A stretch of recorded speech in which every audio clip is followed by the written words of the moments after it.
Hello and welcome to Quarterlight, your car brochure channel. In today's episode, we're going to continue our Vauxhall 1967 story with the Vauxhall Cresta.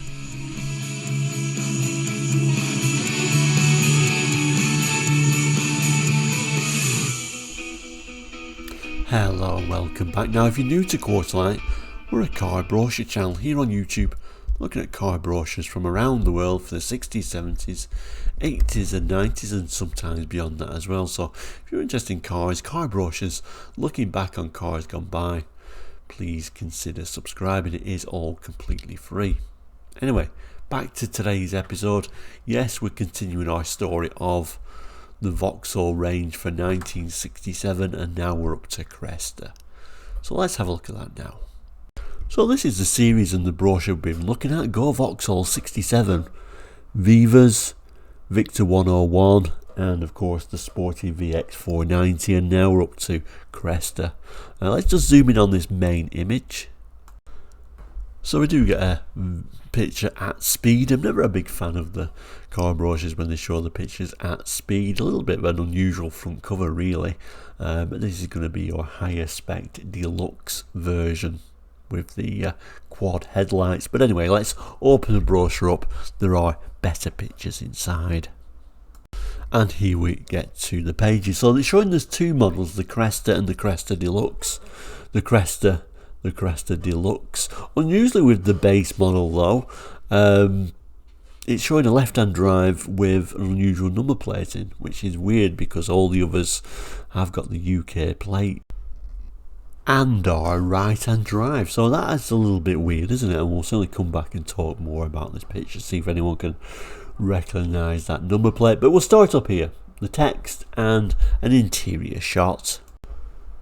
So the title for this base model is quite simply Cresta. This is the welcoming interior of the 6-cylinder Cresta. With door-to-door bench seats front and rear, the Cresta is designed to carry 6 people fast and in comfort. I remember this is 67 and actually that looks a relatively modern for its time interior. Unusual placement for the handbrake, but of course bench seat makes that really the only logical place if they're not going to do a foot operated brake. So nice interior design actually. I do like the red seats. In fact, Vauxhalls of many different decades, I used to like the seats they used to put in, as in the colours of the seats, although this is just going to be some equivalent of vinyl by the looks of it. But if I move the picture down, or move the camera down I should say, below the picture of the white example, and we'll come back to and talk about that in a moment, it tells us the Cresta has 140 bhp of smooth thrusting power, a reservoir power that makes overtaking so much safer, and 4 transmissions to choose from. Space curve roominess, heating and ventilating at its very best, and a cavernous 30 cubic foot boot make the Cresta a superb touring car. And then yes, this unusual picture. So the base model with the single headlights there. Unusual number plate. If anyone knows where that number plate is from, please let me know.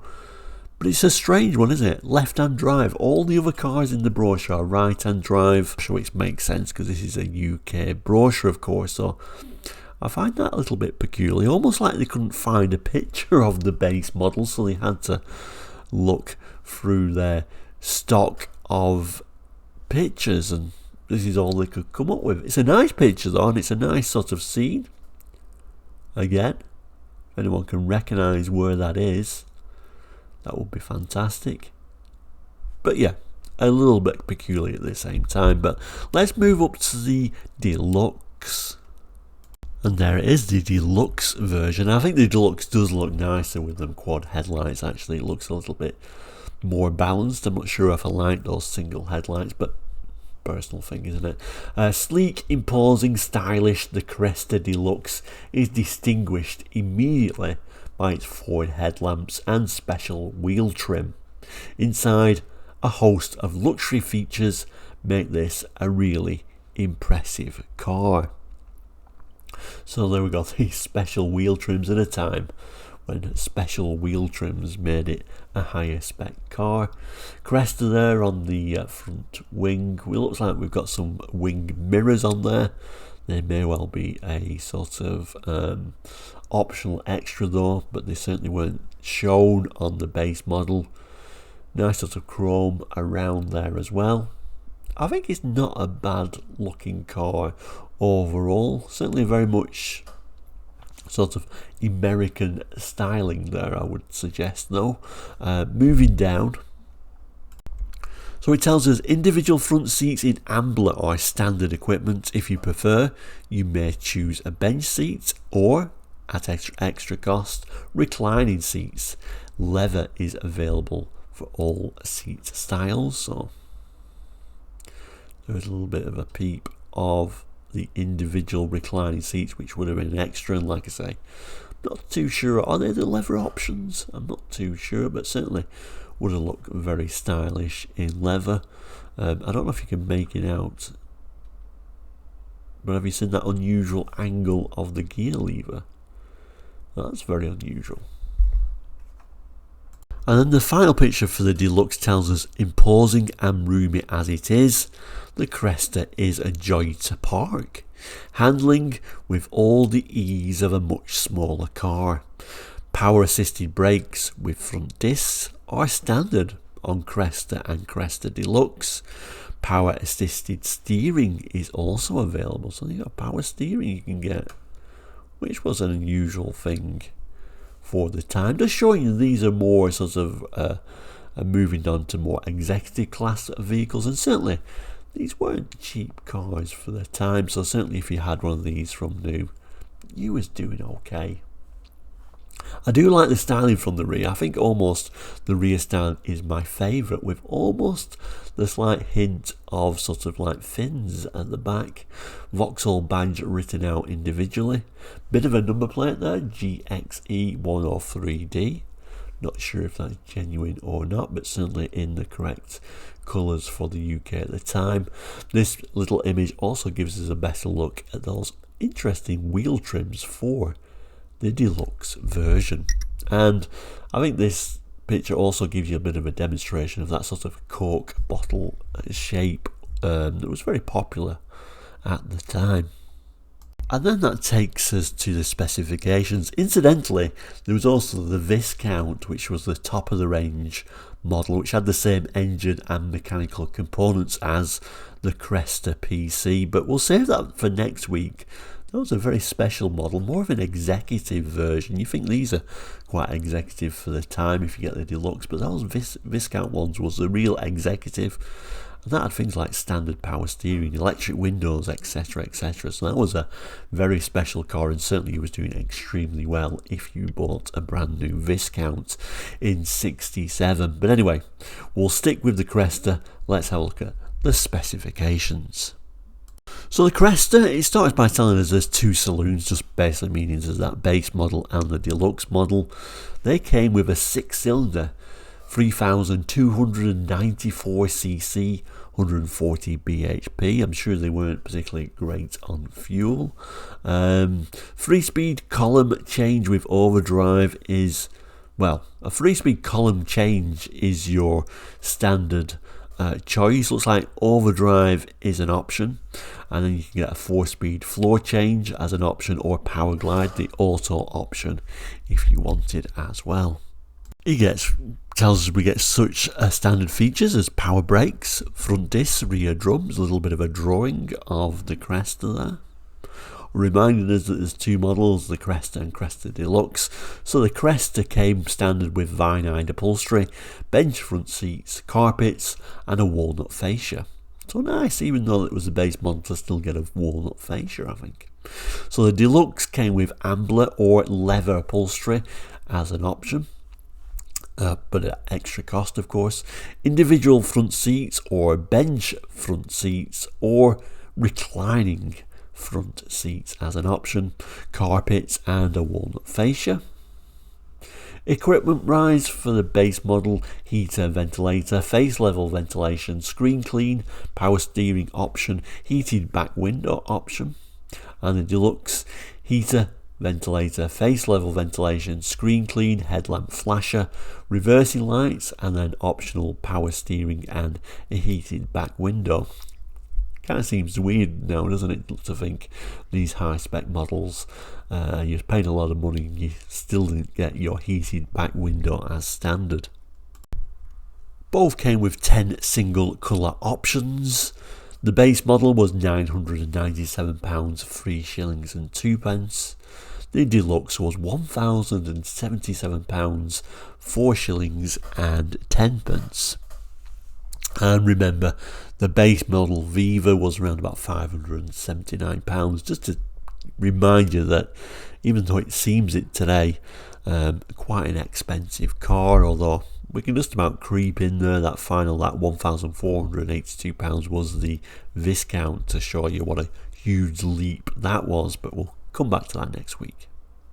So I do also have this little price guide for this brochure, which is always interesting. The prices match the brochure, so we don't need to remind ourselves what the price of the car was, but interesting, it shows the options and those prices, and I always think that's pretty interesting. So let's have a look at that. So the options from the factory, looks like the extra price you pay for a 4-speed gearbox was £14, 15 shillings. Extra for overdrive was £55, 6 shillings and 3.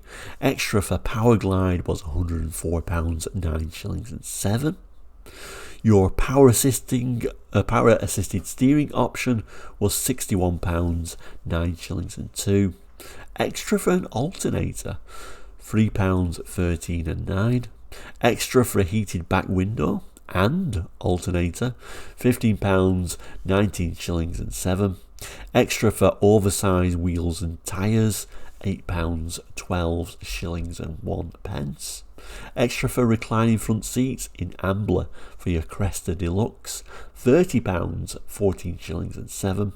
Extra for leather upholstery for the Cresta Deluxe was only an extra £14, 15 shillings, so I'm sure that was worth going for.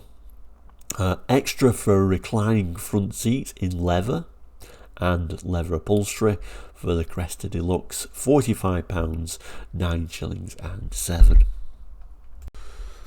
And then you've got your approved accessories, which came from the Vauxhall dealer themselves. Fitting charge extra, it tells us. So reversing lights were an extra £2, 2 shillings and 6. Of course, that was standard for your Cresta Deluxe. A radio transistor, £23, 4 shillings.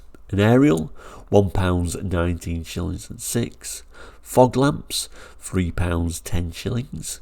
An electric clock, £6, 11 shillings and 2. A cigarette lighter, £1, 9 shillings and 10 pence. Exterior mirror, £1, 7 shillings and 6 pence. Seatbelts front, £3, 12 shillings and 6. Rear, £3, 2 shillings and 6. Steering column lock, £4, 2 shillings and 6. And at the end of this price guide, starts talking about hire purchase can be arranged through Vauxhall and General Finance Corporation Limited. Your Vauxhall dealer will be glad to give full details of these convenient and confidential facilities. In accordance with the Vauxhall policy of progressive improvements, the right is reserved to alter details of prices, specifications and equipment without notice. Vehicle prices do not include delivery charges. And they're right at the bottom, Vauxhall Motors Limited, Luton. And we do have a little bit of a code there as well, indicating that this looks like it's from October 1966, although the actual recommended prices is actually dated the 21st of September 1966. So there we go then, the Vauxhall Crestas for 1967. Interesting brochure, isn't it? Do you remember these Crestas? I don't remember them too well, but certainly if you ever own one, please jot in the comments. Always very interesting to hear your comments. Vauxhall at this time seems to have a bit of a reputation for rust issues. This possibly was the same, but I've not really read anything too much on rust, as in the Victor was a really bad reputation for rust. I don't know if it was as bad as that. If you know anything about the rust issues for these, please do comment in the comments as well. Always interesting to learn more about these wonderful cars. But thank you so much for watching today. We'll end, as we always do, by saying thank you for watching Quarterlight and the Vauxhall Cresta. If you haven't done already, please do consider subscribing. It is all completely free, and you can also become a member now as well. Also, if you know where this scene is, please do let me know. I will certainly be very interested. Very odd that they threw this particular picture in there, isn't it? You'll find a couple of boxes popping up on the screen as well. Therefore, other episodes you can watch, and I'll certainly try and remember to put the previous versions or the previous episodes for this Vauxhall brochure in here if you haven't seen that yet. But thank you so much. Please do take care. We'll see you very soon, and goodbye.